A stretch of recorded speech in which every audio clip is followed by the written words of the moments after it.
ela já nasceu mais magrinha, tá certo? Quer dizer, ela é considerada como uma criança pequena para a idade gestacional, porque ela nasceu com menos de 2,5 kg, 2,145 kg. E a gente foi vendo que no ganho de peso dela, ela não foi fazendo uma curva para cima. Na verdade, aqui ela caiu e aqui ela foi indo. Então, ela na verdade, ela está entre o -2 e o -3. Dentro do diagnóstico que a gente tem internacional, determinado pela Organização Mundial de Saúde, essa aqui é considerada uma criança com baixo peso, tá? Uma criança, não é só sob risco, ela já estaria com baixo peso. Na verdade, ela estaria o quê? Ela não teve o ganho de peso adequado. Então, muito mais se dizer para a mãe que ela está com baixo peso é que ela não teve o ganho de peso adequado que ela deveria ter em função do quadro que a gente encontrou. Até porque, vocês têm que lembrar que ela já nasceu com um déficit, né, gente? Então, se ela nasceu com um peso menor, ela agora vai ter que correr atrás do prejuízo durante esses próximos meses de vida dela. Esse aqui é o gráfico de peso por idade, que a gente usa para o bebê. E aqui a gente tem um gráfico que eu plotei para vocês de crescimento por idade. Aqui foi importante para a gente, que a gente viu que ela realmente caiu de percentil, ela não conseguiu manter um ritmo aí de crescimento. O quê? Ou seja, o formato da curva, ele condiz com o quadro clínico. E isso que eu acho que é importante de vocês. As coisas se casam, quer dizer, ela teve intercorrência, por isso que ela não conseguiu manter esse mesmo crescimento. Para criança pequena, a gente usa peso por idade lactente e comprimento por idade. E usa também o perímetro cefálico em relação à idade da criança, tá?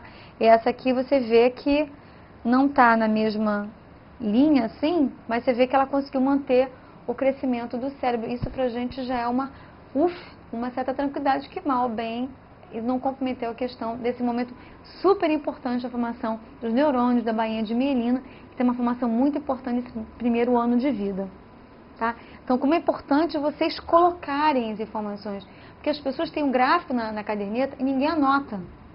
Então, assim, você pode anotar o peso, mas ninguém bota no gráfico. Tem que pôr no gráfico essa evolução, para isso que o gráfico serve, né? Não é para a mãe levar a cartilha, que é muito linda, mas se a gente não souber utilizá-la de forma adequada, e esse é a porta de entrada para qualquer serviço de saúde que essa criança for, né? E aí o que a gente tem, e aí eu queria colocar para vocês, que a gente não tem uma preconização, apesar de estar incluído, né, na cartilha da criança, do índice de massa corporal por idade para crianças menores de 2 anos, para lactentes, até pela forma como a curva foi construída, né? Apesar de vocês usem com cautela, ele é mais indicado, né, com maior segurança, de usar entre 2 e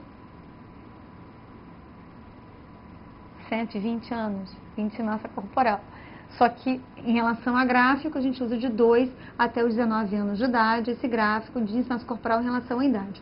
A partir de 19 anos, a gente tem ponto de corte estabelecido, que a gente usa para adulto. Então, vamos agora retornar para o caso, para a gente poder, que tipo de encaminhamento, se vocês tiveram acesso a uma criança dessas. Então, assim, esse é o tipo da criança que muitas vezes você fica olhando para esse quadro e preocupado com esse quadro. Bom, esse aqui tem um quadro que parece realmente de refluxo, quem sabe com processo alérgico, já que ela teve uma entrada de início já de uma outra proteína que não é a proteína do leite materno. Mas uma das coisas que eu percebi muito que a mãe relatava, que essa criança, essa questão do refluxo, a mãe dizia que ela tinha bastante cólica, muita cólica, e eu fiz a seguinte pequena observação com a mãe: vamos fazer uma coisa, a mãe era bastante ansiosa. Eu falei assim, vamos sentar com tranquilidade agora, senta um pouquinho, vamos dar de mamar para ela? Aí a mãe sentou e foi dar de mamar. Eu deixei ela à vontade e tal. Eu virei pro lado e comecei a ouvir. Aí eu, bom, tem alguma coisa equivocada nesta mamada. Só pelo escutar. Aí eu me virei, fui ver o posicionamento do bebê. A criança, na verdade, ela não estava com o lábio inferior abocanhando totalmente a orelha e o mamilo. Ela estava com o lábio invertido para dentro, não para fora. O lábio inferior estava para dentro. Então, quando ela mamava, ela não conseguia fazer a sucção. Isso pode ter influenciado que ela, de início, tenha começado a fazer, porque ela começou a pegar errado. Então, ela fazia o estímulo, ela não conseguia tirar da mesma forma, né? Ela engolia muito ar e a mãe, obviamente, tinha um estímulo inferior, o que ia influenciar nessa produção de leite. Então, uma coisa simples que podia ter sido feita desde o início e ninguém olhou, porque a gente às vezes não se dá o trabalho de pedir para a mãe colocar o filho para você ver como ela estava mamando. Então, teve todo um processo que a gente ficou com essa mãe, ensinando como pegar a higienização da mãe, colocar o dedinho, tirar o dedinho, para conseguir fazer a criança acostumar a pegar direito. Porque a gente ia fazendo e naturalmente o lábio começava a voltar novamente. Então, isso teve uma influência no próprio quadro de flatulência mesmo, né, de gases, que a criança tinha muita cólica, que ela engolia bastante ar, né?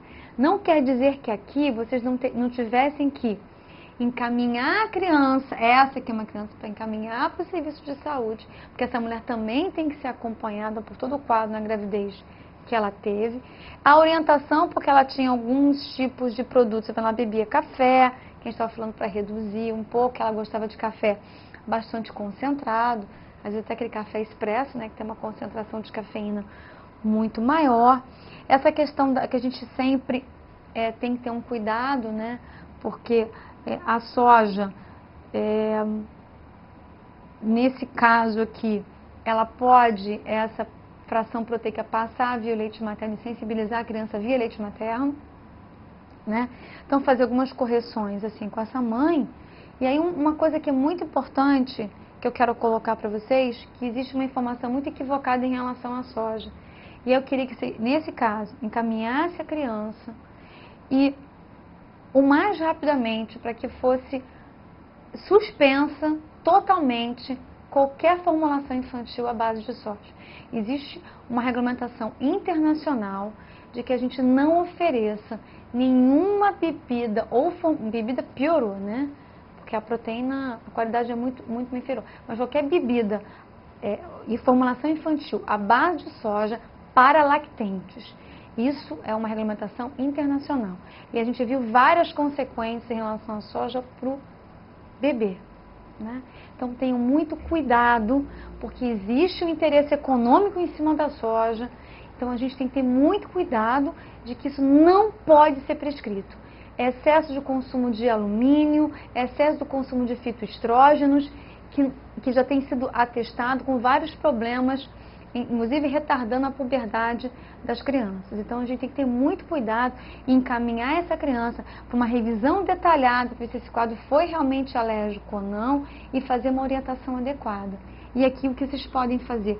Orientar a alimentação, dar umas dicas pequenas para essa mãe, ver como é que está a pega desse bebê para conseguir com que ele mame mais e a gente dependa imediatamente trocar essa fórmula aqui para se é que ela vai ter realmente necessidade, ou o que a gente fez foi estimular para que a gente conseguisse o processo de relactação exclusivo. Então, a gente estava tentando atendimento materno exclusivo com essa mãe sem nenhum tipo de complemento, né? Mas é um caso mais delicado, mas uma pequena coisa que você não está consertando tudo, mas num pouquinho na mãe e na pega, vocês já vão conseguir estar ajudando esse bebê. Tá bom? Muito obrigada para vocês. Até mais.